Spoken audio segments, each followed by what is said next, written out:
guys, for this video, I'm going to show you how to fix Zoho Mail not receiving emails. So first thing that you want to do after you've opened Zoho, you're going to go to your spam folder over here at the left sidebar, and you want to check if the email that you're trying to expect has ended up in this folder. So if you find them here, just go ahead and move them back to your inbox. But if not, then we're gonna go to the settings over here at the right side bar.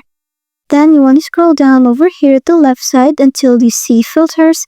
Then you want to check your filters because you might have made a filter that automatically filtered out your emails and moved them to other folders. That's why you weren't able to see them. But if you're clear with the filters, then you're going to check the anti-spam next, where you'll be able to see your blocked list. So you want to also check because you might have accidentally blocked the email address that you're trying to expect an email from. So if you did, then go ahead and unblock them. But if the issue still persists, then you might want to consider contacting Zoho Mail support in order to initiate troubleshooting. So I hope this helps, and thanks for watching.